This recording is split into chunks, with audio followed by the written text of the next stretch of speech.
Mulej! Grazzi Ġessu! Nilqawkom eżiz aħwa Maltin u għawċin. Nilqawkom għawnek maħna River of Love, familja madwar Malta u Għawdex. Naf li għanna familja li isegwuna mill madwar Malta u Għawdex, grazzi Ġessu. Kull nar taħħat peress il-messagġi huma bl-Inglis. Għanna bosta jisegwuna minn bosta partijiet tad dinja, ningrazzjaw l-Alla. U li kieku verament nuqot nirċivi, dak li nirċivi, nuqot immur l-invitazzjoniet li għandi, nispiċi laqqas neġ Malta. Daqs kemm ikoll l-inviti, ningrazzjaw l-Alla, it's an honor. Imma naf li konna ħafna inviti biex immorru f'pajjiżi u nevanġelizzaw u nalmu. Però nixtieq, u dan qed naf li qed ngħidha pubblikament, Allej hawnhekk f'din il-Knisja, grazzi Ġesu, Knisja Apostolika, apparti li għandna knejja oħra llum il-ġurnata apparti minn din il-Knisja bħala l-altar, però nixtieq ngħidilkom li nixtieq li xi wħud minnkom tiġu mibgħuta. U li tirrappreżentaw il-mulej l-ewwel qabel kollox u tirrappreżentaw ir-River of Love. Biex talmu għaliex believe it or not, it-talim li intom tirċivuha. Ħafna pajjiżi ma jirċivux laqqas porzjon żgħir li tirċivu intom. U mhux qed nassaġeraw, mhux bil-gburija dik, fatti. Amen. Infatti il-Knisja tagħna ġewwa l-Pakistan kull nhar ta' Ħadd il-pastor tal-Knisja ta' Pakistan jagħmilhom it-translation mill-Ingliż għall-Pakistani, għall-Knisja tal-Pakistan. Grazzi Ġesu. Ġifieri l-Ministeru qed immiss letteralment b'diversi postijiet madwar id-dinja. Toħdux dan for granted. Amen. Alleluja. Għalhekk nixtieq nagħti ringrazzjament għal dawk kollha li intom fidili fl-attendenza, fit-talb tagħkom, fl-offerti tagħkom, dawk kollha li intom tiġu hawnhekk ġimgħa wara ġimgħa toqgħdu, dawk kollha li jaqdu b'mod fidelment fuq il-media, fuq il-kameras, fuq l-internet. Dawn huma affarijiet għal xiex nagħmlu aħna. Fl-aħħar mill-aħħar għal xiex. Għalfejn fl-aħħar mill-aħħar nagħmlu dawn l-affarijiet. Mhux biex nilħqu l-arwieħ. Mhux il-Vanġelu li ħajjagħmel id-differenza fil-ħajja tal-bniedem bħal m'għamel fil-ħajja tiegħek u tiegħi. Amen? Naw issa kulħadd jaqbad il-Bibja f'idejk u kulħadd jgħid warajja. Missa Qaddis kellimni lejla mill-kelma qaddixa tiegħek. Għamel il-kelma tinfid li qalbi. Għatini revelazzjoni, għatini għarfin. Mulej niddikjara li l-Bibja hija il-kelma tal-Alla hija l-verità. Jien għandi dak li l-Bibja tajt li jien għandi, jien kapaċi għal dak li l-Bibja tajt li jien kapaċi u jien dak li l-Bibja tajt li jien. Jien għal-est minn għal-kelma tiegħek u għattu għatt iktar ma nerġa' nkun l-istess iktar fissem Ġesu Kristu. Amen. Morru fit-trib tas-Salmi 92. Fis-Salmi 92 il-messaġġ għal-lejla semmejtu frott li jibqa'. Frott li jibqa'. Għaliex hemm frott li ma jibqax. Frott li jibqa'. Issa naraw għadi. Kif tista' inti, number one bħalma tafu, Ġesu fil-Iskritturi f'Mattew, Ġesu jitkellem kif jiena u inti niġu mxebħa ma seġra. Kontu tafu li intom mxebħin ma seġra? Mela il-bniedem jiena u inti bħala nistalla aħna mxebħin ma seġar. U għalhekk il-mulej jgħidlek li aħna niġu magħrufa mill-frott. Pero għaw min jikber malajr, jagħmel frott malajr, mbagħad wara ftit imut u jinxef. Għaw min jispiċċa ma jagħmel xejn frott. Għaw min jagħmel frott ħażin. Kemm minnkom tixtiequ intom tagħmlu frott tajjeb. U l-frott tiegħek jibqa'. Mhux għall-ġimgħa, u laqas għal sena, u laqas għal 5 snin, sakemm irtipa'. Sa dak il-jum li inti tidher quddiem sidek. Niftakar darba kien hawn wieħed għamel xi sena jiġi kien jiġi qisu mar il-baħar xi xalagħda U kien jasaqsi ħafna affarijiet, u ovvjament u peċi meta ġaħat jasaqsi. Mbagħad wara sena ġmar x'imkien ieħor, u mbagħad qata' għax u mbagħad meta ntqajt miegħu qal li naf biżżejjed.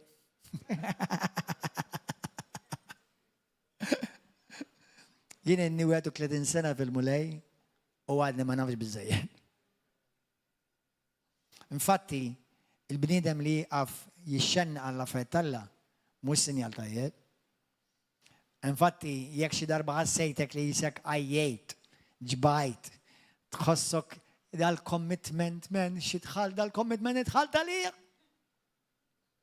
Mela, Kristjan tfisser tkun committed. Infatti, mingħajr commitment m'inti Kristjan xi. Bl-Ingliż hemm espressjoni. Bil-Malti ma tantx iddu l-istess, imma bl-Ingliż sejtek ara. Some are seasoned Christians and some are seasonal Christians. X'inhi d-differenza?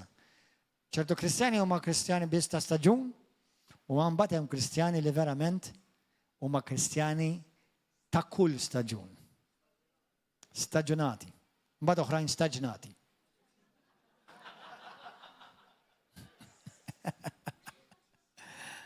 Sew ħadd tkun Kristjan staġnat jew staġunat.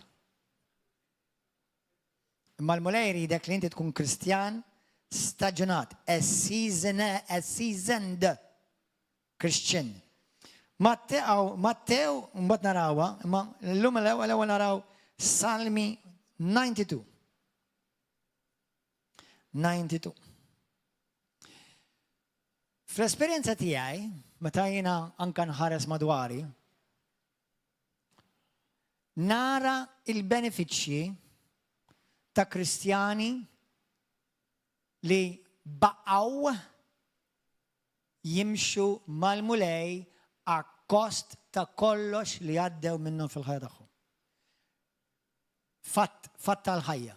Fatt li inti għax dan huwa fatt għax inti teżisti fuq din id-dinja.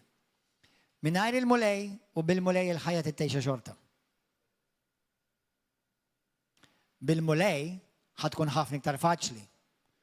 U bil-mulej miegħek ħajkollok ukoll is-saħħa biex teleb dak li d-dinja u l-ħajja u d-demonju jibgħat kontra tiegħek. Mela bil-mulej mingħajr mulej, int minn int li qed tara dan il-messaġġ xorta tittejxa l-ħajja. Però mingħajr Kristu apparti li tibda bl-infern minn hawn, ħatmur fl-infern tal-abissi għall-eternità. U nixtieq li daw kollha jisimgħu dan il-kliem vera jarblu għadi, għax di mhix ċajta. Di mhix ċajta ta' li tintilef mhix ċajta ta'. Taf kemm hawn nies li inti tħobb u tu pjaċir magħhom u tożżhom u tixtieqlhom il-ġid li qegħdin fi triqthom tal-eternità tal-infern. Jista' jkunu woliedek, jista' jkunu familtek stess. Nies li inti tħobb u toss u Alla jħobbhom iktar milli tħobbhom int. Ma jekk ma jagħmlux għażla u deċiżjoni li jibqgħu x'jgħid Ġesu ma tantx huwa sabiħ. Tintilef. Tmur fl-abissi tal-infern. Tmur fl-infern għall-eternità. Dbatijiet ħorox li ma jispiċċaw qatt u biża' u terrur.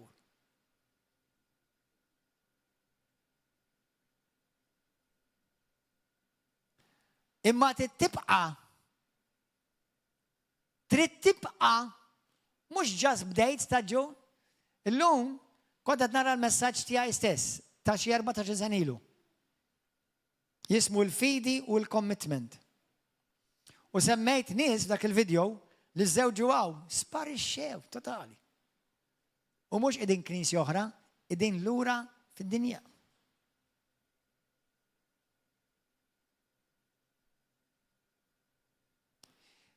Xi ħaġa interessanti bl-Ingliż, interessanti, imma ħantikom għaliex interessanti. Ġesu jgħidlek, I have bl-Ingliż, ħanidilkom ħalli tagħmel sens, imbagħad ngħidilkom bil-Malti, fi Ġwanni kapitlu 15. I have called you that you may bear fruit and fruit that remains. Jiena se jagħtilkom biex intom tagħmlu l-frott u frott li jibqa'. X'inhi d-differenza ta' frott li ma jibqax u frott li jibqa'? Remains. Taf x'inġibu mill-kelma remain? hija kelma qaddisa, kelma potenti fil-Kristjaneżmu, hija l-kelma remnant. Il-kelma remnant tfisser these are people who remained. Not jump the ship. Jew jgħidli, that's your ship, not my ship. What ship? Because they're deceived. Għax huma mqarqa. U kellithom il-gburija with a smile on their face. You have to remain imma issib turrum. Id-disċipli kellhom ħafna skużi u għalhekk Ġesu qallhom fi Ġwanni 20, int din hija l-verżjoni Gordon John Manchelate's version. Int indaħalx u int tagħmel dak li qedlek jien u hemm u żomm postok. Tafu għal-med ngħidu, meta Pietru qal Ġesu, il-dal Ġwanni ħajbqa' ħaj, mhux ħajmut. Ġifieri ħajbqa' ħaj sakemm terġa' tiġi int. Ġesu laqqas irisbu, għallu int ndaħalx. Għallu int żomm postok u għamel dak li ngħidlek.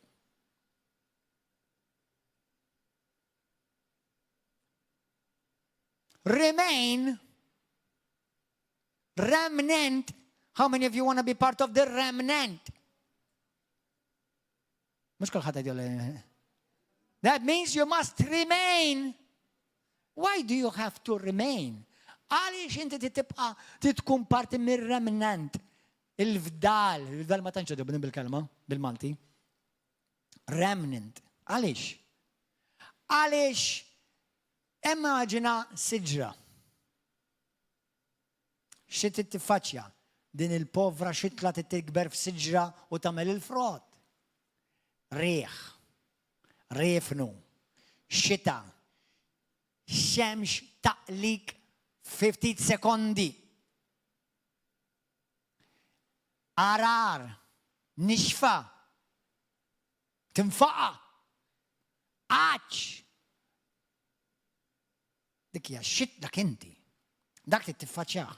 U Ġesu qed jgħidlek kollu dak kol tiffaċċjah u inti tibqa'. You have to remain.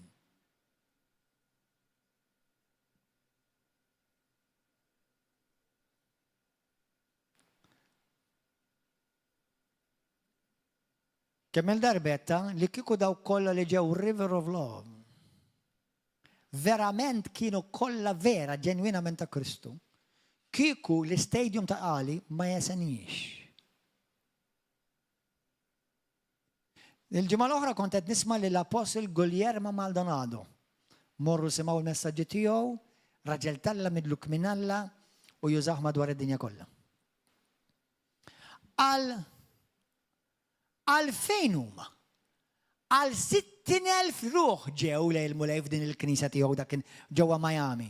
Dis-sena waħda biss. Għal f'sena waħda biss għal 60,000 ġew hawn u jagħtu ħajjithom il-mulej fejn huma?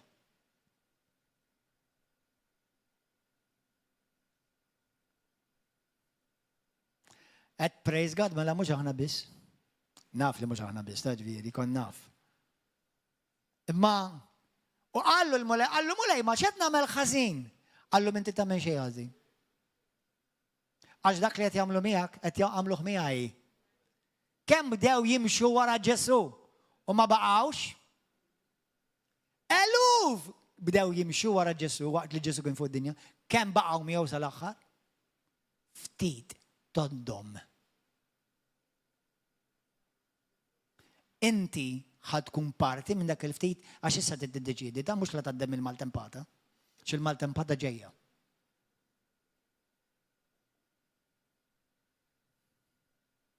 U tista' kwalinkwa tip ta' maltempata, x'inhi l-maltempata, jekk hix mart, jekk hix nuqqas ta' finanzi, jekk hux kriżi nazzjonali, jekk hux xi terremot fuq pajjiżna. Il-mulej bedna. Imma fid-dinja ngħixu.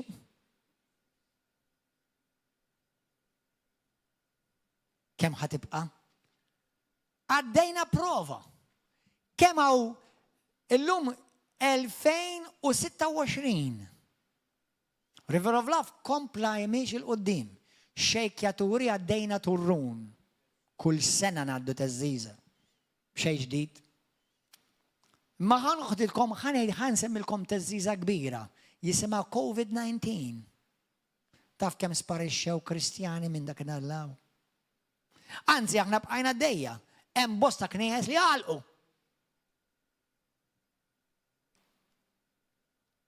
Anzi, kważi bil-kemm ma nilkom xalla tant birek din il-Knisja li fil-COVID-19 aħna żdidna. U iktar najna nies inħelsu lejl mulej.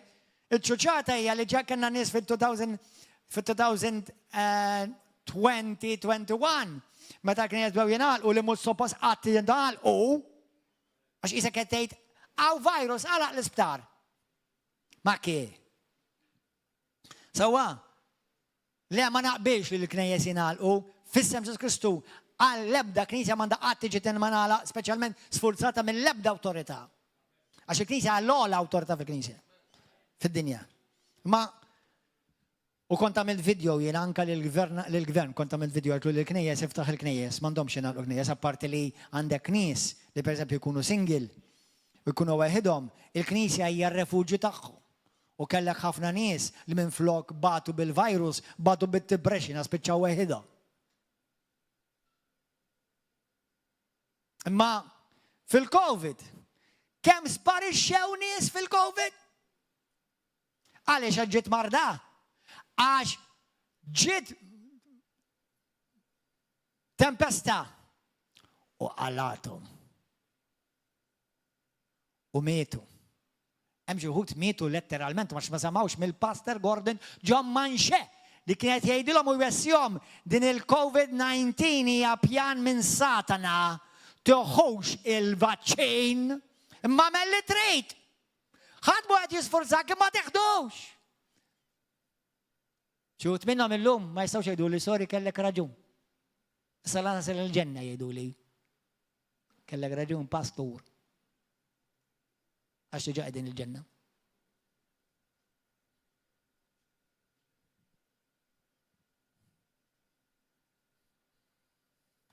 No condemnation, but every decision has a consequence. Because there is a law. U issa narawha. What you sow is what you will reap. You can pray and you can fast. You're gonna reap it. Dak li żrajt fid-dar talla, it-taħwit u l-konfużjoni u d-diviżjoni. Tista' tgħidlu sori minn issa sakemm l-eternità lil-Alla dak ħataħsdu f'darek u fix-xogħol li inti tagħmel. 1000% make it a prophecy that will be fulfilled.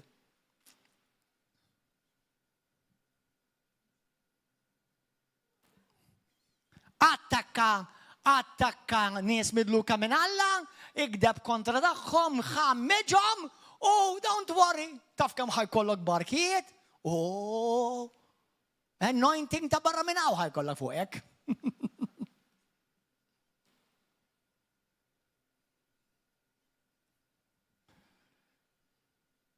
Għax il-bniedem huwa baħnan ċuċ.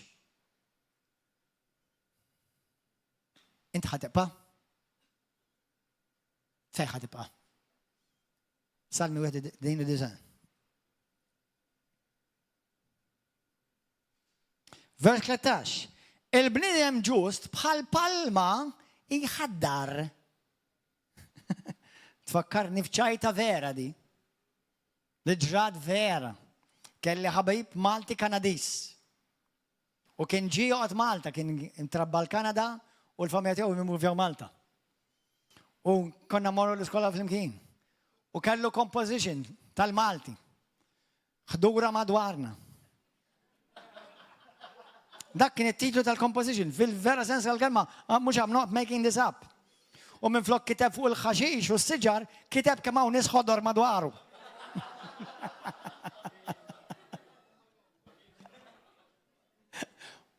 Iċ-ċuċata, hawnhekk fejn ma qbilx magħhom, miskien iffejljaw xorta. U kellu jagħmel risit. Imma mhux vera hawn ħdura madwarna U anka fil-knejjes ħdura, x'madwarna biss.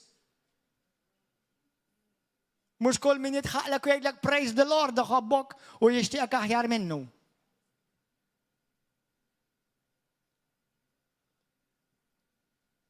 U in the midst of all of this, f'dan kollu, inti tibqa' mħawwel.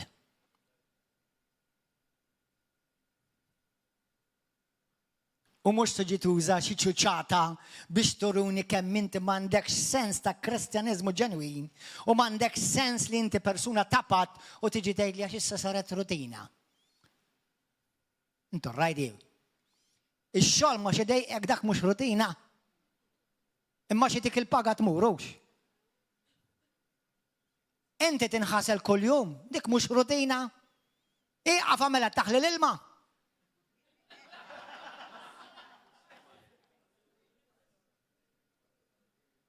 Rax rutina. Inti tikol hi kuljum xi darbtej jew tlieta, mela. Iwa għamel ġimgħa tikol, xi għamel ġimgħa iva, ġimgħa le, ġimgħatej iva u ġimgħatej le. Ħallit neħħi rutina. Kemm għamlu ċuċ ignorant. Kif jitkellem da? Sorry, ngħidlek il-verità, mhux ħanilek sorry għalija. Għaliex dawn l-affarijiet juruk fejn int. Jurulek qalbek, they expose your heart.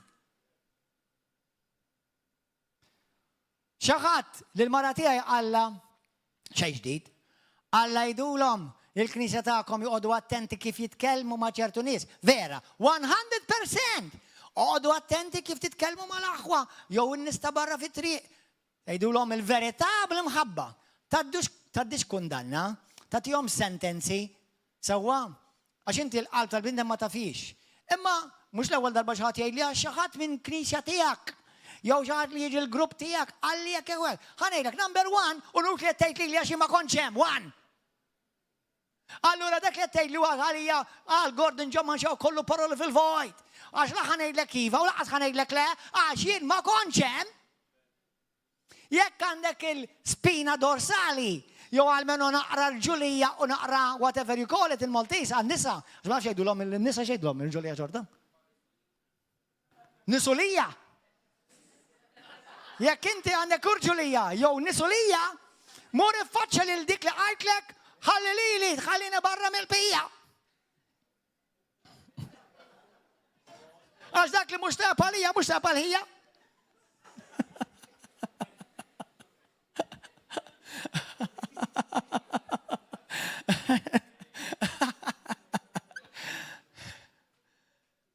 Somebody tiġi tgħidli li x'qed titsija u x'qallek il-brother u x'qallek is-sidar jien ma kontx hemm.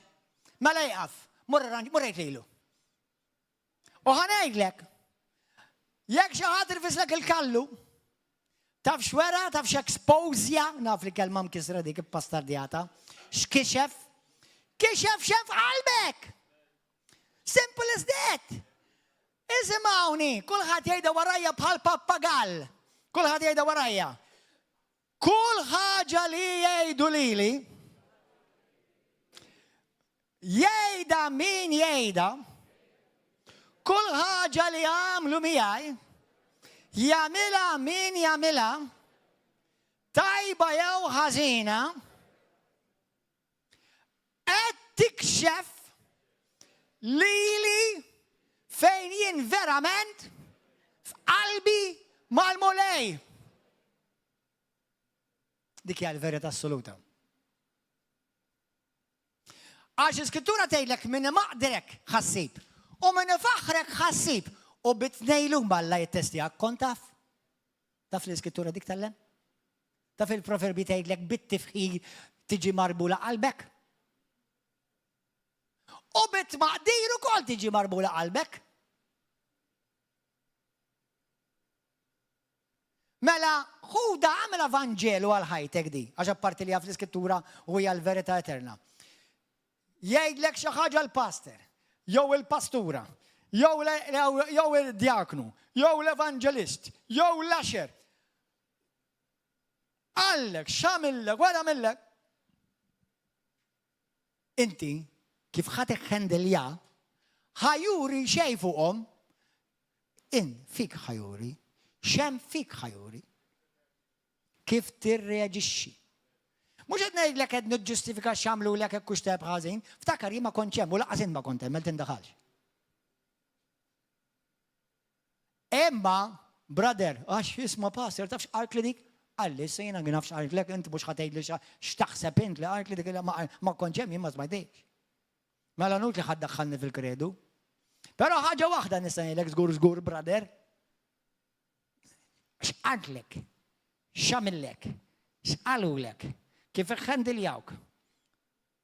Xi triggerjalek f'qalbek? Xi triggerjalek f'qalbek?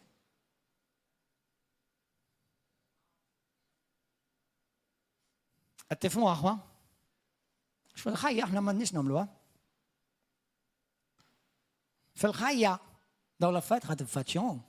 U daw kollha ħajjuru x'hemm fik. Dil-ġimgħa smajt l-ewwel biċċa ta' Pastora Nikola. U semmini, ħadd pjaċir li semmini fil-ġid, u hekk għandu jagħmel. Sewwa u qal li l-apostlu fuq missieru spirituali li niġin dejjem ngħidlu bħalma ngħid lilek. U għala l-Knisja tiegħu issa. Brother, protect your heart. Protect your heart.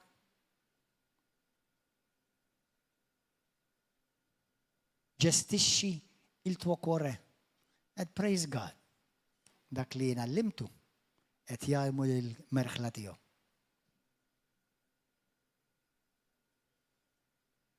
Ħalli inti tibqa' mħawwel, tibqa' committed, tibqa' tagħmel frott li jibqa'.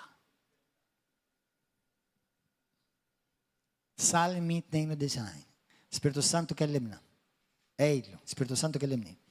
Il-bniedem ġust bħal palma jħaddar, bħal ċedru tal-Libenu jikber. Palma d-dum tikber. Isimawni, titrealizza ma' n-nis li inta t-dilja u ma' bħalek f'mixja, u ma' bħalek f'passaġġ tal-ħajja. Jiena ma' nixtieq li kuħaħat ma' jizbalja, ma' mhix realistika. Jiena nixtieq li qatt ma' nizbalja mhix realistika. Ningrazzja l-Alla biż-żmien timmatura u ċertu affarijiet forsi ma jibqgħux ikollhom iktar seta' fuq ħajtek, imma xi xorta tiżbalja. Għaliex anka l-pastur jew l-apostlu u inkluż il-papa, infatti tiftakru l-papa ta' qabel da? Għamel ġest vera kienet kera ta' miskin, ħanejlek għax ġabu fuq il-video, ma ta' ġeret sabiħa. Sewwa, tiftakar ma ta' xi ħadd qabad lu jdieħbu xi buslum u għamillhom waħda kurrabja magħhom u fuq il-video bderet vera kera. Sewwa, forsi d-dinja taħseb jida kif jaġixxi. Isma' inti ma tafx x'għaddej fi moħħin naf, forsi jiddejjaq.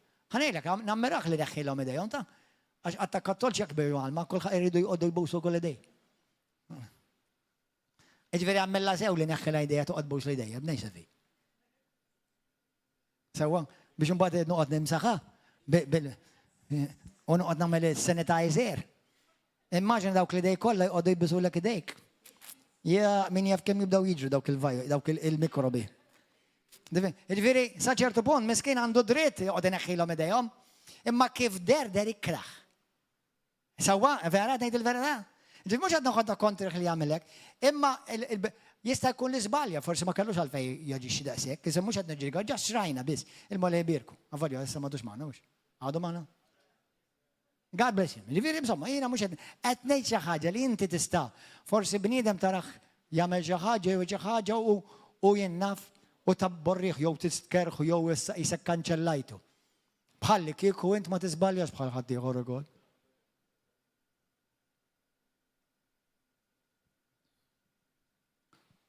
Daw kolla, daw l-affarijiet kolla testijiet għalik, minn dix induna li daw kolla testijiet. U mux kolla xitan jibatom. Xi kultant jibatom lokalla. Il-test tal-mart ma jiġix minn Alla, dak jiġi minn demonju. Imma t-test tal-karattru jiġi minn Alla. Fejn Alla tittestjalek il-karattru tijak biex jendi tikber u ma tibqax karnali u baby. Dak Alla tittestjak. biex tikber. Meta l-għadu jibatlek xi marda jew xi accident dak mhux Alla batulek. Avolja xorta waħda. L-iskrittura xejn fl-ewwel Tessalon kapitlu 5 vers 19-27. F'kollox, mhux għal kollox, f'kollox jirringrazzjaw l-Alla. Jekk kellek accident u bqajt ħaj, mela avolja l-għadu prova joqtlok Alla kien ikbar, halleluja ħelsek minna. Amen, u inti toħroġ b'attitudni inti ringrazzja l-Alla. Meta jiena kelli accident u ġabuni accordion fin-nofs. Jiena kont qed nifeġġa darba l-Amerika, kont sejr minn Oklahoma sa Minnesota. Kont batti triq u kelli Subaru Justy minn dawk iż-żgħar. Subaru Justy. U kelli xi amara fuq għax kont ħanem movja. U men ġig trak daqsix mi wara. U kien hemm trak daqsix qudiemi u letteralment il-karozza mlejka. U bis-sejta tal-karozza ġiet isa accordion, jiġifieri it was total loss. That's it, ma kien hemm x'insewi fiha daqshekk. Però jiena ħriġt taħt il-biba u kif ħriġt id-driver qal li inti okej. Qed li okej, kif inti okej. U bdejt inkellmu fuq il-mulej. Halleluja! Grazzi Ġesu. Għetlu, I'm okay, brother. I'm okay. Are you okay? Definitely he's going to be okay. Ġot rak daqs dinja u jina del-karozza tal-matchbox.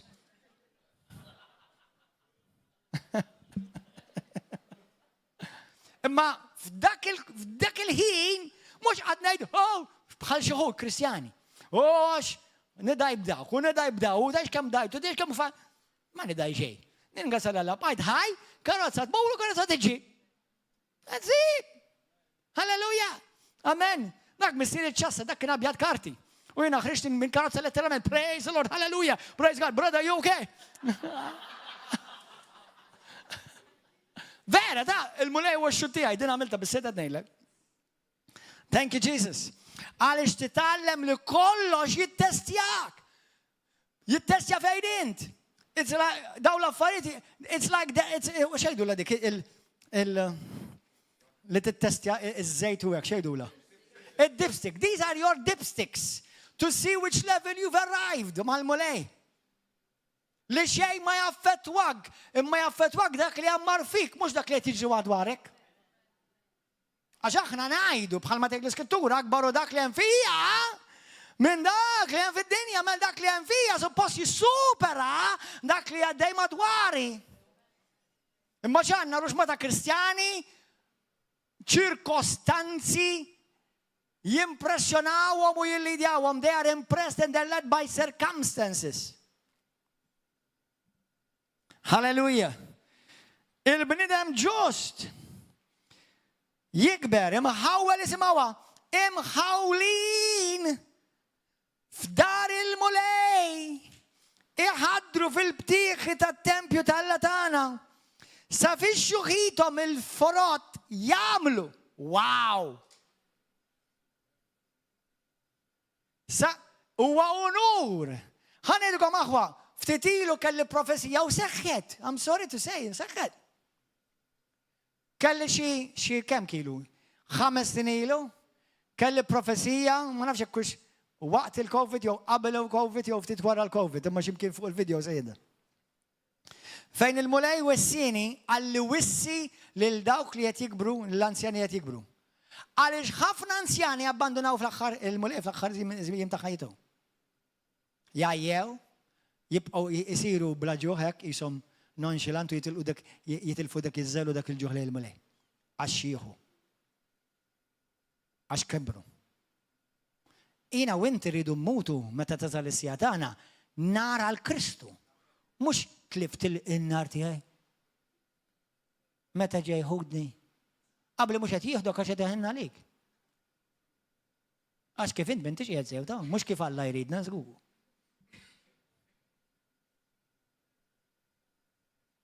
U ħanejt xi ħaġa l-anzjani b'imħabba u bitwissija mill-Ispirtu t'Alla.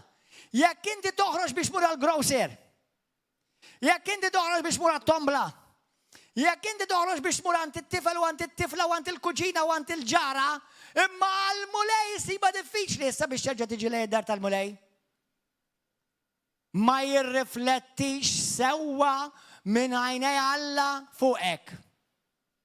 ma jirreflettix sewwa. Mhux qed jitkellem għal dawk li huma imsieken bedridden. Dik nifhimha. Mela Alla l-mulejtak is-saħħa bħalma ġiliet il-xuħud.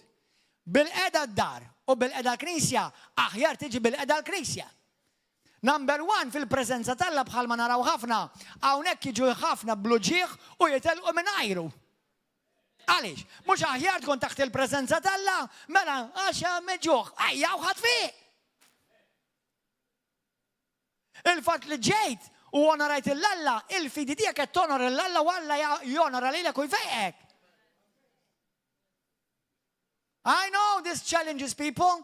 Imma ħafna jaħsbu li l-fidi għaxa ħaġa kemm nemmen u nirċivi barka. ċertu fidi ħataddi bin-nar.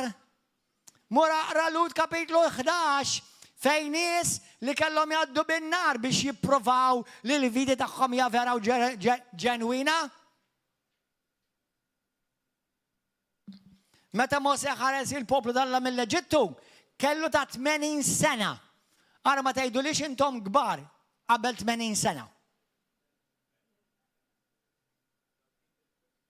U dak fit-Testament il-qadim hekk jogħġbok, u fit-Testament il-ġdid għandna lill-Anna li meta ġilmu lej Marija Kristu bil-bejbi f'dejha, Anna kellha madwar risqa lejl 100 sena. Fejn kienet Anna? Fit-tempju, fid-dar tal-mulej li jfisser kienet għadha ħerqana ġamra nara l-Alla titlob il-Bibja tgħidlek tfittex biċ il-mulej ma għax issa ma jistax imur bit-tempju issa naraħ minn fuq il-YouTube.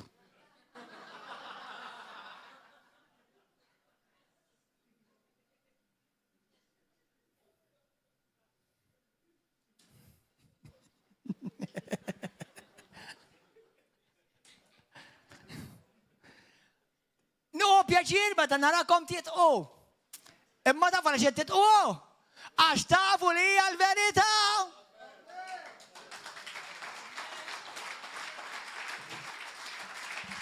Alleluja. Amen. U għall-anzjani li Alla takom is-saħħa u minn hemm get off your butt and come to church. He said but, yes, but because otherwise.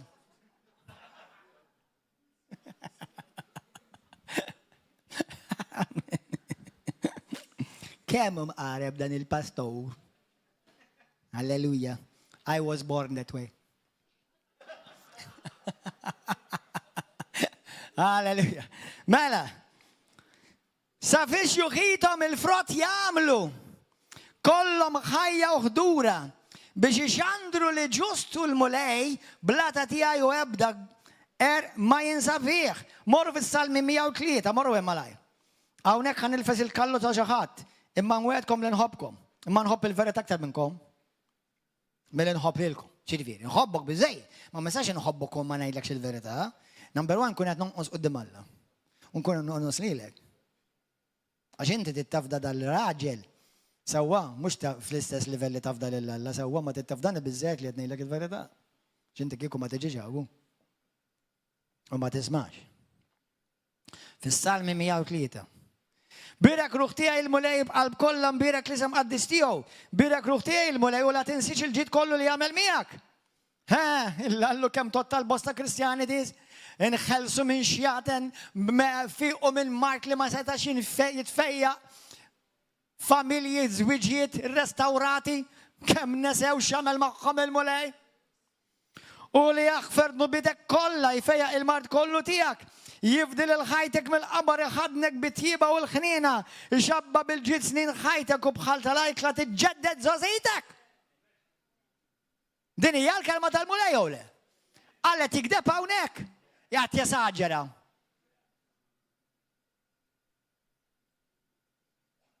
Ħanaqbad naqra magħkom anzjani. Biex dawk li tgħidu għax is-sena kbirt, u għax jiena xieħt, u għax ix-xjuħija, u għax li tkun anzjan. Mux għad nirreferi għal nis li qegħdin bedridden. Għal-kem emmen l-Alla biex minn dik is-sodda. Tgħidli ma ta' tixjieħ timrat, le mhux bil-fors ta'. Anzi bil-kontra hawnhekk qed jgħidlek li meta tixjieħ tkun għadek b'saħħtek. Imma fej, tagħmel ir-rida tal-Alla, imħawwel fid-dar tal-bulej, u biex tagħmel frott. Xi ħadd saqsini, inti meta ħajkollok il-pensjoni? Meta ħadoħroġ bil-pensjoni? Number one notbaqa li ħafna. Għax jiena għadni żgħir. Għadni teenager. Naf li ma niddirhomx immekku. U t-tieni, x'niltira nirtira? Minn xiex niltira? Mill-inxaddar l-Evanġelu li nitkellem fuq Ġesu, niprika hemm xi tip ta' tirtira fil-Bibja. Titek tidejlek kif tirtira fil-Bibja. Go to heaven. Hemmhekk tirtira. U tieħu titjira. U jekk jiġi r-rapture hemmhekk nirtiraw. Amen? X'nirtira, nirtira. Halleluja. Sakemm jiena l-mulej sejaħli, irrid nibqa' nkeċċi xjaten minn ġon nies bħalma kelli ħolma dil-ġimgħa dal-lejl. Kelli ħolma li ġħal ġodar ta' xi ħadd reliġjużi u qed inkeċċi demonju li ma setgħux ikeċċu. Grazzi Ġesu, għalija dik hija inkoraġġiment. Għax lili l-mulej bħalma talilkom, bħalma talilek. Xejn qas. Li dan id-demonju fil-ħolma ħadd ma seta' joħorġu l-mulej użal il dan il-ħmar? With horsepower?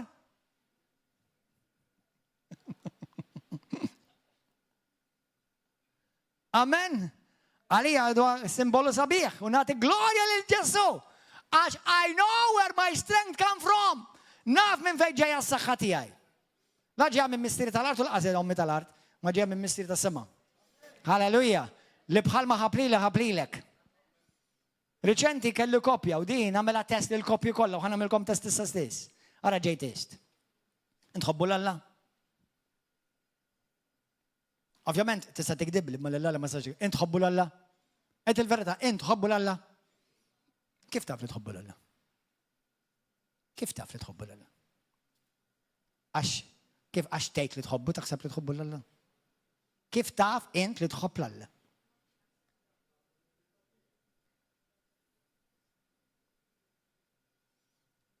Ġesu qal di ta' ġej ġdid. Ġesu qal lid-disċipli tiegħu, lill-apostli. Reġa' semmija wkoll l-ewwel Ġwanni kapitlu 2 sa 4. Kif taf int li tħobb l-Alla? Il-Maltin li jgħidu aħna nsara, aħna Catholic, u dawk li jgħidu li intom evangelical, jew aħna tal-born again, kif taf li tħobb l-Alla? Kif taf li tħobb l-Alla? Għax tiġi l-Knisja tajjeb, ta' ma blasek ma jfissirx tħobb l-Alla. Aw min jiġi l-Knisja xejn li m'għandi xejn nagħmel aħjar, niġi żemm. Niġib sem xejn kun taħt l-air condition.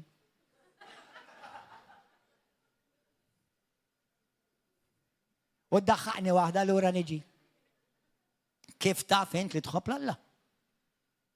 Xejdina Ġesu, kif ikkejjel jiena u inti kif nobdu.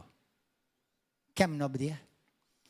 Hekk Ġesu ikkejjel lilek u lili, kemm vera Alla jħares lejja jgħid dat tifel ħobni lili. Dar jħobni. Għalix? Għax f'kollox, mhux qed ngħidlek li dejjem jirnexxieli, u nirringrazzja li aħna salvati biss bil-grazzja mhux bil-opri tagħna. Imma f'kollox nipprova noġbu. Anka dak li ma nħoss. Anka dak li nħoss il-kontra. Tobdieħ. Tixxierek tobdieħ, taqra l-Bibja tobdieħ, taħfar il-ħutek tobdieħ, tirrikonċilja tobdieħ, tbirak il-min jobodok jixilek il-ġid, tbirikom u taħfrilhom. Ma jfissirxhom u ħanikoll kirxa miegħek jekk ma tindimx, imma imbirkek u naħfillek għal-ġid tiegħi.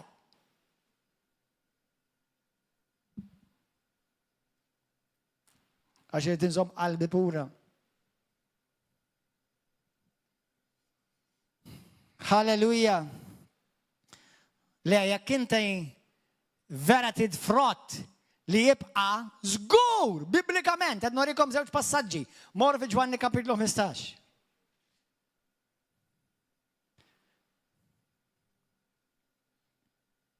Qed tieħdu pjaċir eżaħwa. Kemm min ngħid għax meta nibda nabrit kan nidħol fl-eternità u nitlob is-sens ta' ħin. Mela, Għandkom ġo? Ġwanni 15. Halleluja. Gloria lek. Vers 16 isimaw.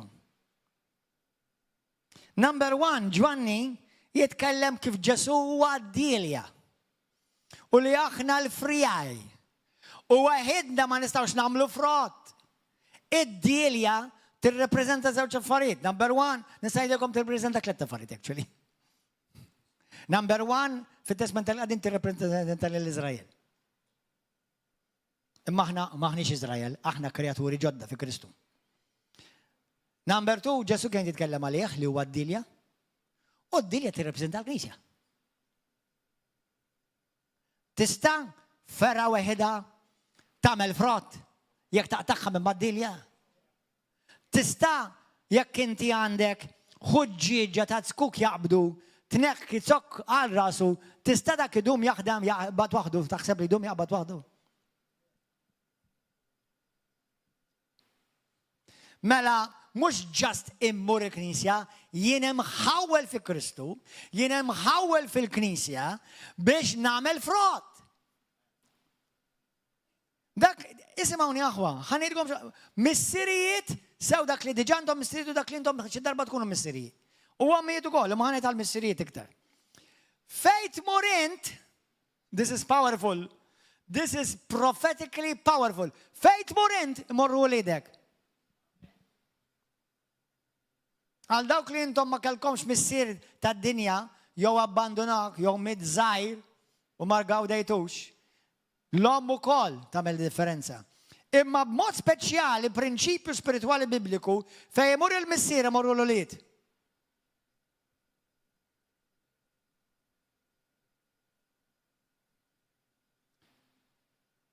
U tattenx tittollera f'ħajtek u tiskuża f'ħajtek għax uliedek ħajspiċċaw jgħaddu bl-istess legacy tiegħek. Għażel sew ħajtek papa. Meta jiena nagħmel xi ħaġa bis-serjetà ngħidlek, bis-serjetà kollha ngħidilkom, apparti li għandi l-biża' Alla, volja niżbalja u nagħmel paprati bħalkom, imma apparti li għandi l-biża' Alla nibda naħseb f'daw it-tnejn.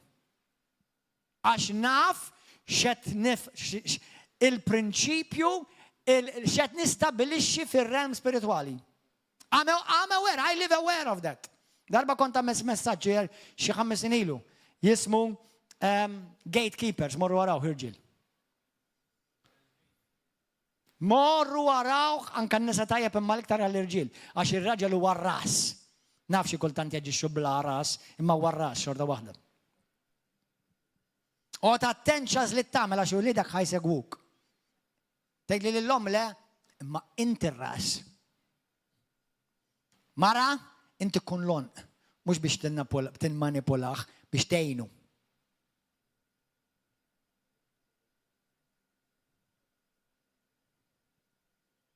Biex tgħinu jkun raġel u missier tajjeb. Leader tajjeb fuq xogħol, fuq business, fuq knisja, fuq ministeru. Mhux biex timmanipulaħ, biex tgħinu. Biex tissapportjah.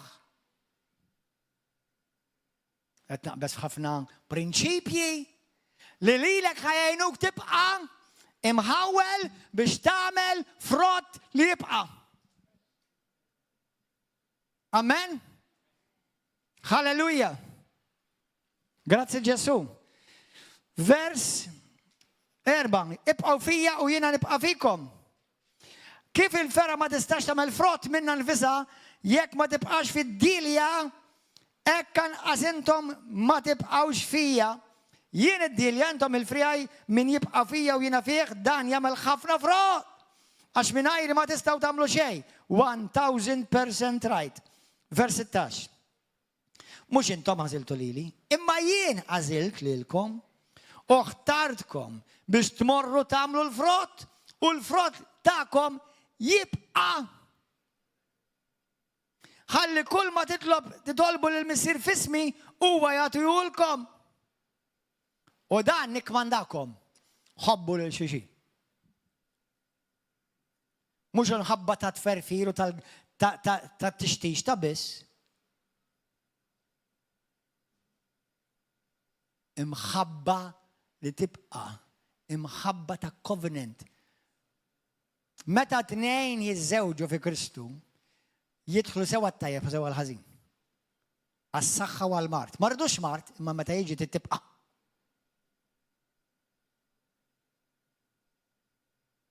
Nirringrazzja Alla li nara qudiemi bosta koppji li huma anzjani u jieħdu paċenzja b'xulxin.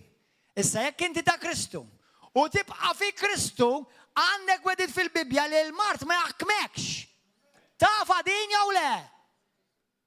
Il-mart mhux il-wirtana ta'. Da min jaħseb li jew ma naħseb xejn, konvint.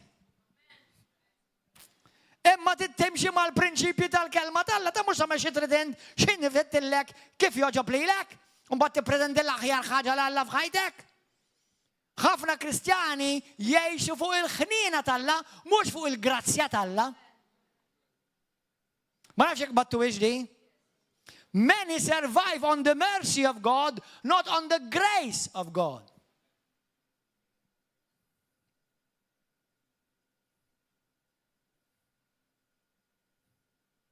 Tittimxi mela, jekk inti qed taqdi lill-Alla u jekk inti qed tpoġġi l-pjan tal-Alla l-ewwel qabel kollox, tkun imħawwel fil-Knisja fejn Alla ħawlek, tkun fidil f'kollox. Mela anke fil-finanzi, mhux ħaniddejja ngħidha mela. Of course mela. Kif tipprendi li Alla ħajbirek il-finanzi jekk inti il-finanzi jiġu qabel Kristu għalik? M'intix intuna li l-finanzi qed tittestjawlek qalbek.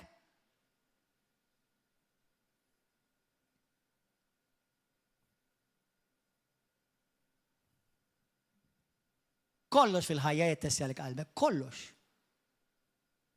Amen? Halleluja. Grazzi Ġesu. Mela aħna irridu nagħmlu commitment. Morru fi-ktieb ta' Galatin 6:7. Galatin 6:7. Praise and worship, please.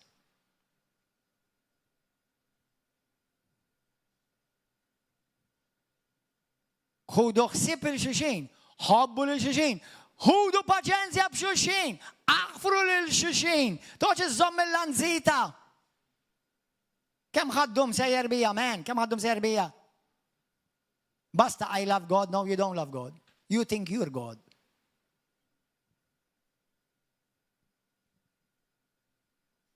Bħalma ġieli qed, tkun taf meta tħobb, meta l-imħabba tiegħek tiġi ttestjata. Hemmhekk tkun taf kemm tħobb. Sabiħ għalli ngħidlek I love you, u inti tgħidli I love you bro, you I love you pastor, I love you boss, I thank God for you, thank God, praise God. Thank you li tgħidli hekk u jiena nħobbok ukoll, fi Kristu nħobbok ukoll. U nixilek il-ġid. Immissa la jiġi t-test kun taf kemm tħobbni vera. Bħal żwieġ. Bħal missier ma' wlidu. Bħal ma' ma' wlida. Meta l-imħabba tiġi it-testjata. Amen. Galatin 6, vers 7. Titqarrux Alla ma jitħaq biħħat dak li bnidem jizra dak huwa jaħsad. Dinja liġi eterna Ġenesi. Mor fi ktib ta' Ġenesi 8. Ġenesi 8. Vers 22 nisimgħuha. Il-mulej, mela. Dan huwa l-klim tal-mulej. Sakemm iddum l-art. Żrieq u ħsat, bart u omma. Sajf u xitwa, lejl u nar, ma jonsuqat. Din hija liġi eterna ħwa. U tot tal-Kristjani. U tot tal-kalmu mhuwiex Kristjani. Tot tal-atijiet, tot tal-kull min huwa ħajfu din id-dinja fil-ġisem. Ma ġirit il-mulej minnek. Xi tfisser li jiena nkun imħawwel biex nagħmel frott. Jiġifieri bil-fors jiena rrid inkun committed. Aħna għandna grupp ta' nies li jmorru evangelizzaw kull nar ta' sib dak commitment. Għandna grupp ta' nies li jitilgħu għawdex kull ġimgħa dak huwa commitment. Darba ta' fil-ġimgħa, mhux kuljum. Kieku ma kontux, intom ma kontux kampaw kieku tkunu kelkom tkunu l-ewwel knisja tal-Atti tal-Apostli, kuljum kien intaqgħu daw. Commitment. Tibbax tgħid għax ġiet qisha reliġjon, m'intix induna li tlift ir-revelazzjoni, tlift l-imħabba. Inti jekk inti tħobb boyfriend, nagħmilha boyfriend u girlfriend. X'imbagħad meta tiżżewweġ m'għandekx għalfejn bħal speċi tqisek meta ħadd taraha tgħix miegħu jew tgħix magħha. Imma boyfriend girlfriend, meta int għandek mara tħobba jew raġel tħobbu, meta ħnintaqgħu. U tix intaqa' magħhom da spiss. Ma tgħidlu isma' ħin ma ntaqgħux għal spiss għax inkella tiġi rutina ta'. Inbalalu jew. Il-fatt li inti titrattani hekk ma tantx naħseb inti denju tiegħi actually. Għax inti l-bint tħobb iktar tixtieq tkun miegħu. Imma jiena nkun ta' mal-mulej fid-dar. Alla għajs il-Knisja taġixxi u b'aħseb bħalek għax kieku ma teżist imkien. Il-Knisja, l-kelma Knisja, għara ma tmux tgħid li inti parti mill-Knisja, ġifieri għaliex qed tmur kontra l-kelma propju Knisja, għax il-Knisja tfisser il-ġema, dawk the called out ones. Dak li Alla sejjaħ biex jiġu flimkien, mhux joqogħdu wara rashom jaraw il-messaġġi tal-Alla fuq YouTube. Araw ta' messaġġi tal-Alla ma tirreplejsjax il-ġema. Ma tirreplejsjax ix-xirka, ma tirreplejsjax. Għaliex jiena fl-esperjenza tiegħi il-mirakli ta' fejn rajthom isiru mhux fuq YouTube. Hawnhekk rajthom isiru. Rajt nisin ħelsu fuq mix-xitan. Għaliex? Għaliex number one Alla jonora u jifraħ. Il-Bibja tgħidlek jekk ħasra Alla jieħu pjaċir meta l-poplu tiegħu jiġu flimkien. Jieħu pjaċir jitaxxa. Jekk inti tħobbu mela għamel dak li jħobbu. Ferħu lill-Alla, ferħu lill-mulej. Alla għandu qalb ta' wkoll ta'. Aħna minna ġimatek l-ġimat nitkellmu fuq l-Ispirtu Santu kif ħafna minna aħna nniktuh l-Ispirtu tal-Alla. Meta nnikket l-Ispirtu Santu, ġifieri qed innikket il-qalb tal-Missir. Xorta jħobbok iva, imma tinniktu. Hemm bżonn joqgħod iċempillek il-pastor kull ġimgħa. Mela ma nċemplulekx u mela ma nibad u mela ma ngħinukx mela le, imma tagħmelix kull ġimgħa. Għax isek qed tiġi x'inċempillek jiena la. Mux għed nejt għal-ġewt minnkom li ċempiltilkom il-lum jew tew dil-ġimma jew l-ġimma l-oħra la. Għed nejt għal-ċertu waħwa li bħalma għalt li wahda, għalt li pastor, ħanilek il-verità ta' id-dinja toġobni. Tidnejlek il-verità jenu kol, anka lili. Anka lili toġobni id-dinja. Mintix ċoċ il toġbok id-dinja, imma l-ikbar ċoċ għax tasal id-dinja fuq il-mulej. U d-dinja ta' faħad debatek. Ħanorik, Galatin kapitlu 6. Erġaw morru l-em, u l-sena tolbu wara di. Galatin 6. Halleluja. Titqarqux mela, għax Alla vers 7. Alla ma jitħabbi ħadd, dak li bnidem jizra dak huwa jaħsad. Min jizra f'ġismu, jaħsad fil-ġisem it-taħsir. Min jizra fl-ispirtu, jaħsad fl-ispirtu il-ħajja ta' dejjem. Mela hekk tiżra f'affarijiet u tiżra f'affarijiet tad-dinja x'ħataħsar lura? Taħsir. Jekk tiżra f'affarijiet tal-mulej x'ħatiżra? Ħajja. Ena, ġid, barka, saħħa. Saħħa. Ħanejdilhom aħwa. Nagħti glorja dejjem lill-mulej fuq kollox dejjem. U għad ngħidha mhux ġast biex ngħidha vera, b'revelazzjoni. Imma kemm nara differenza bejn nies li jimxu vera l-mulej u nies li hekk bandiera. Nara differenza fis-saħħa tagħhom. Nara differenza fil-paċi tagħhom.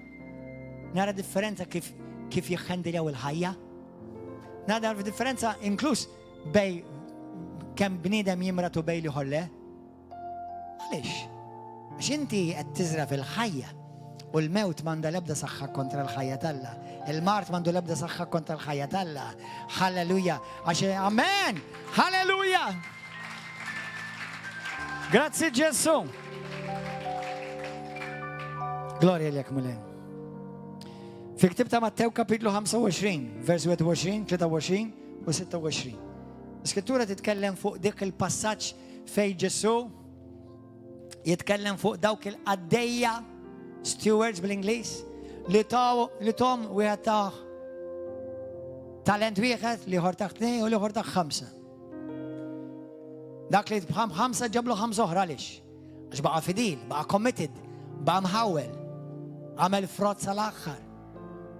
Ħanejlek aħwa, meta Ġesu għazlek u zerek, ta' xi jfisser għal-Alla li żrajtek jien irrid iktar. Għaw xaħat tiżrajnt u tippretendi inqas mill-Iżrajt. Jew tippretendi iktar mill-Iżrajt. Mela meta jgħidlek Alla jiena ħawwiltek, qed ngħidlek ibni, binti, minn dak li tajtek inti tittam tirdupjaħ la tażar qudiemi. Qabel ma tażar qudiemi jridek tirdupjaħ. Ara ma tmux tiġi biss b'dak li tajtek. X'għamil bid-doni li tajtek? Fejn ħaddantom? Fuq YouTube ħaddantom id-doni?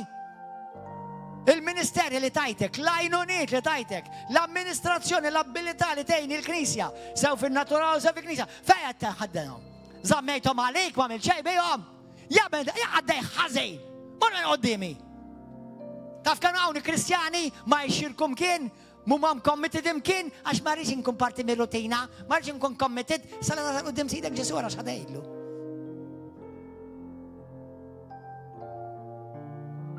La Ġesu ħawlek, Alla tgħidlek bl-aktar mod ċar. Mhux saqsi bid biex jippretendi mis-siġġa li jħawel. Li jkollu aktar siġar, li tagħmel iktar frott mal-inqas. Jekk ma jkollok xi siġra, tinqala minn waħda l-oħra u tispiċċa ġiblek rebus. Moza.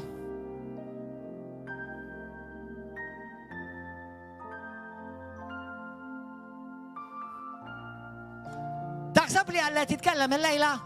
Ma jismux Gordon John Manxieta. Ma l-Ispirtu Talla u kelma Talla titkellem. Hello! Tgħid li pastor jiena dan qed nagħmlu, praise God, mela mhux għalik. Illum. Imma sommi fil-komma għax għadda bita daħħajġi għalik.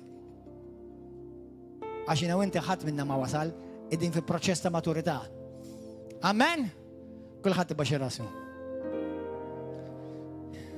Ikun infaħħar Ġesu Kristu.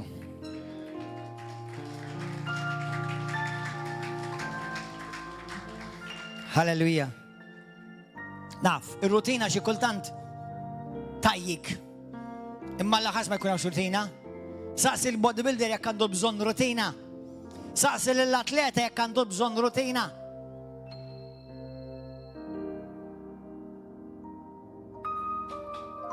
Taqra l-kelma, rutina. Imma jekk tħobbu l-Alla ma tibqax rutina ta' tiġi xi ħaġa passjoni.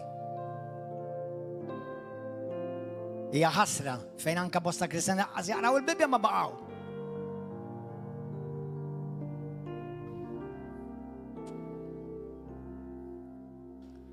Ħanejdilkom ħaġa. Jiena nemmen li l-Ispirtu Talla jitkellem ħafna minn fommi. Imma lejla konvint li Alla jitkellem minn fommi. Għaliex las u kollu għadnub. U l-iskużi banali. Murara Luqa kapitlu 14. L-iskużi kollu li ġabulu l-Alla u kif tara l-Bibja tgħidlek Alla nkorla magħhom. Imħabba l-iskużi li ġabulu. Wara dak kollu li għamel għalija u għalik. Kemm huwa egoist u l-bniedem? Kemm huwa egoist il-Kristjan karnali?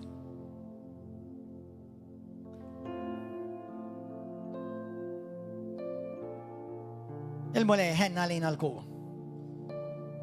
U l-mulej oġbu jwassal dal-messaġġ il-lejla. Il-mulej tik il-grazzja jekk inti lesti tobdi. Iva titobdi. Mhix kelma pastaża dik. Għaw xi ħadd lejla jgħidli pastor, dil-kelma hija u jien irid nobdi. Oli dik minn qalbek imma mhux għax qed ngħidlek jiena. Mela jgħid talba warajja minn qalbek. Idlu missi qaddis. Grazzi tal-kelma tiegħek. Grazzi li l-kelma tiegħek tirfinani, tinvidli qalbi, tfejjaqni, tiddixxiplinani. Tejni biex inkun ir-raġel Talla, il-mara Talla, li inti jistħoqlok ikollok. Għax inti ġa għamilt kollox għalija Ġesu. Aħfirli fejn jiena morejċ commitment. Ma konċ imħawel. Għamilt li ritjien meta fettilli jien. Aħfirli mule. Meta nidher qudiemek, jien irrid nippreżentalek mill-inqas id-doppju ta' dak li inti għamilt fija. Bħala frott li baqa sa dak il-jum li inti sejjaħ li għali. Ġesu, ħeġġeġ fija nar għaddix tijak. Għallimni nħobb dak li tħobb int u għallimni nobot dak li tobot int. Mulej, irrit nobdik, irrit nħobbok mux biz bil-klim, imma bil-fatti u bil-ġir u bil-deċizjoniet li naniħu kull jum. Anka jekk ma nħoss ċertu affarijiet mulej, irrit nimxi bil-fidi, bil-obbedjenza. Għax ek biss jien nista' ngawdi l-aħjar li inti għandek għalija. U b'hekk biss jiena nġib glorja lill-ismek billi wettaq ir-rida tiegħek fuq din l-art. Użani għall-glorja tiegħek mulej. Aħfilli fejn qastek u minna qaslili naħfrilhom minn qalbi u nberrikom. Illum mhux biss ridek kun is-salvatur tiegħi, imma rridek kun il-mulej, is-sit, il-boss tiegħi. Kmandani dak li trid int u dak li trid int iseħħ u jsir f'ħajti. Mulej, kisser kull ħakma tad-demonju minn fuqi, kisser kull ass, kull tiħ il-qalb, diskoraġġiment, kissru bil-qawwa tal-isem Ġesu Kristu u bil-qawwa tal-Ispiritu Santu. Mulej jiena tiegħek u lilek biss irrid noġġob. Mulej, grazzi li inti ħawwiltni fi Kristu ibnek u ħawwiltni wkoll fil-ġema, il-Knisja tiegħek. U rrid nagħmel frott u frott li jibqa' għall-glorja ta' ismek mulej f'isem Ġesu Kristu. U għal dawk li intom qed taraw dal-messaġġ illejla u forsi inti ġdid għadek ma tafx il-mulej. Il-mulej għamel kollox biex inti s-salva. M'intix ħassalva bit-tajjeb tiegħek jew bil-emil tiegħek, salva biss bil-grazzja. Ma once li s-salva, il-mulej jimlik bil-qawwa tiegħu biex tgħix għalih u tkun ta' xempju ta' tjubija tiegħu fuq din l-art. Jekk inti tixtieq is-salva lejla u tkun tiegħu u nubitek ikunu maħfura, ejdi talba warajha minn qalbek. Sempliċi imma minn qalbek. Ejdlu mulej qaddis, mulej Ġesu, jiena nemmen fik. Natik ħajti mulej. U rrid nibda mixja ġdida minn qalbi miegħek. Nemmen li inti li bent tal-ħaj u li inti mittalija fuq dak is-salib. U fuq dak is-salib inti ġarrejt fuqek il-mart kollu tiegħi, is-saħta kollha tiegħi, id-dnub kollu tiegħi, ħadtu kollu int. U nemmen inti rxuxtajt u mat-tielet jum ġejt qomt. Inti ħaj mulej m'intix mejjed. Illum il-qudiemin ta' Ġesu Kristu. Lilek mulej kull glorja u tifħir. U grazzi tal-li salvajtni. U tal-li ħlistni. Min nar tal-infern. Mill-xitan. Mill-ħakma tal-għadu. Illum jien ta' Ġesu. Fl-ispirtu, fil-ruħu, fil-ġisem. Amen. Halleluja. Dak kolla li jintom segwu YouTube u Facebook. Number 1, intom kolla merħla ta' River of Love. Sawaw u taw klet segwu. Xerja dal-messaġġ. Aħwa, hemm knisja kbira hemm barra. Għandhom bżonn jisimgħuha. Jekk tħobb il-Alla u tħobb il-daw il-nies kollha, ix-xerja dal-messaġġ ħafna għandhom bżonn jisimgħuha. Kulħadd iqum bil-wifqa. Halleluja. Grazzi Ġesu. Bija YouTube u Facebook narawkom is-sibt. Ejjew ħad esperjenzaw tanġibli. Taraw bajnejkom il-qawwa tal-mulej. Fil-fejqan, fil-ħelsin, fil-salvazzjoni. Halleluja, kulħadd jagħti ċabċipa kbira lil-mulej. Halleluja! God bless you. We'll see you Saturday. Il-paċi magħkom. God bless you YouTube u Facebook. Halleluja. Ma nafx hawn minnkom nemmen u ddikjara il-kol kemm intom toħorġu mibdula l-lejla. Amen. Il-pija narawkom nhar is-sibt. Ejjew biħġarkom